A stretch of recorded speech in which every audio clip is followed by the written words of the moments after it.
Hi, you got Gina there? I'm here. Yeah, we're both here. Welcome to FBG Live. Thanks for having us. Yeah, we really appreciate you. Steve and Gina they're out of Kerrville, and they've started a group, and we're going to ask them a little bit about that.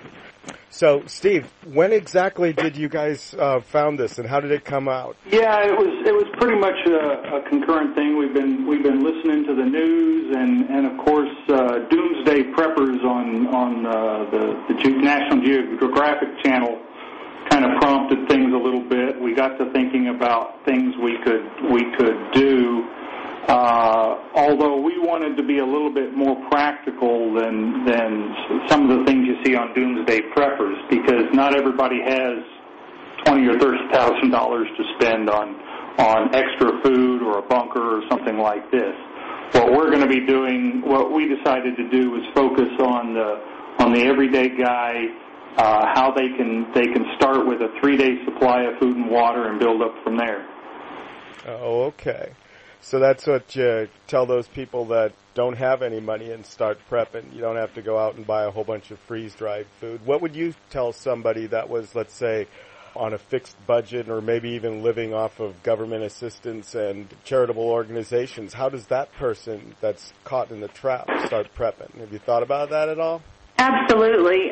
Prepping can be done on a limited budget. And what I started out doing probably 6 months ago was just adding a few extra items to my shopping list each week.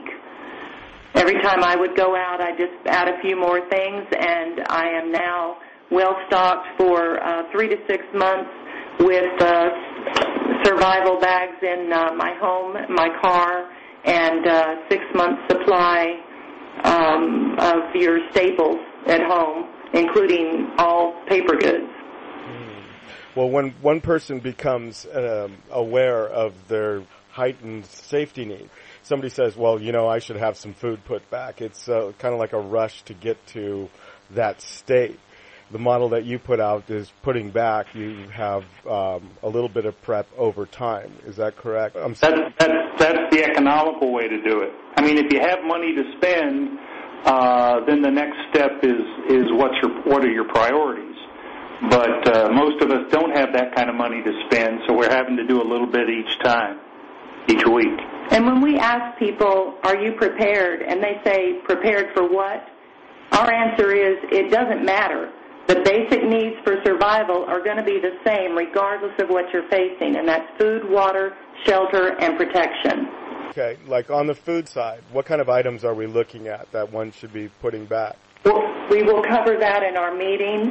One of the things that we ask, or that we tell people is, do you know the 37 items you should stock but probably don't, or the 100 items that will disappear from the shelves first? And we actually have a printout that we will be giving out at our meeting. Okay, thanks, Gina. Let's bring it back to the meetings. So when did you guys start? How long have you been? Well, we haven't actually started yet. We decided we should start having meetings because it's one thing for me to be prepared or my sister to be prepared, but if we're the only ones out there, we're just not going to be anything but targets when things go down.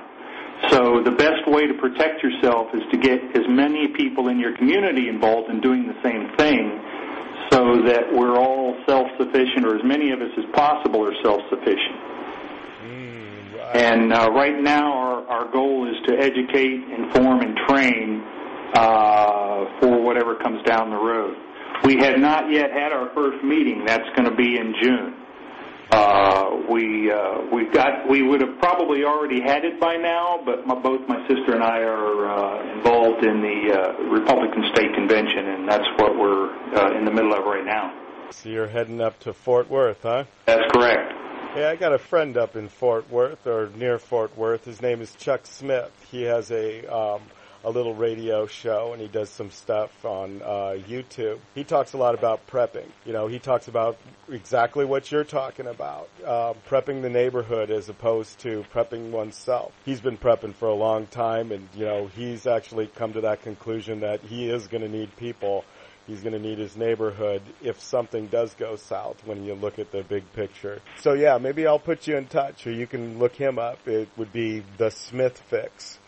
And he has thesmithfix.com or YouTube Smith Fix. It's an interesting guy, but you might want to send him a letter or something while you're up in that neck of the woods. It could be an interesting resource.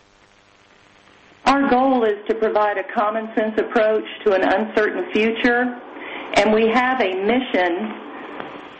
We want to educate, inform, and train our community to be prepared for natural or man-made emergencies and disasters so as not to be a hindrance but a help to our first responders.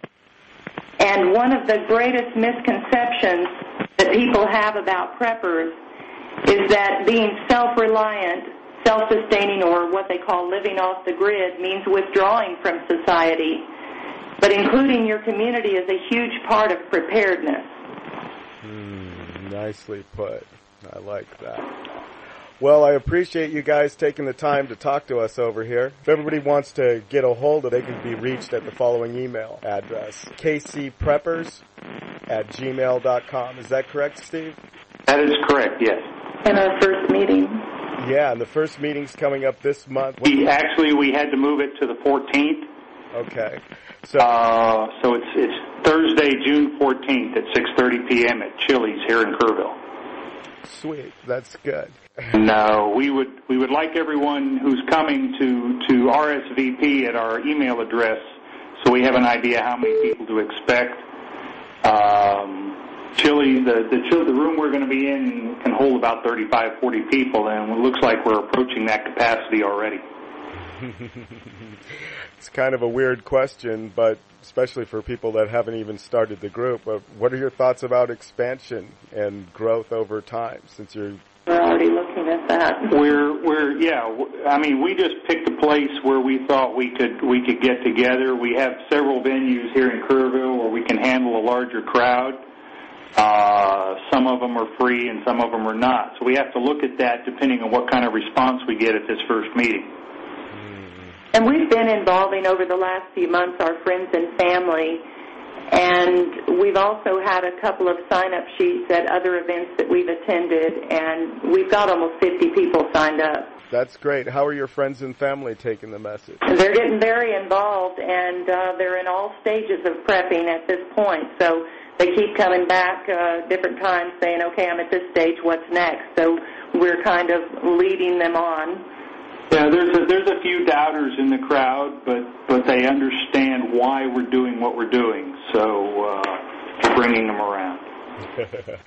That's great. Steve and Gina, that's awesome. Thank you guys for existing in our reality. Well, we hope to see you at the meeting. You know, that just might happen. I'm thinking about it really heavy. You know, it sounds like you're going to have a lot of people there. Should be fun. Yeah, we're looking forward to it, and we think we're going to get a lot out of it.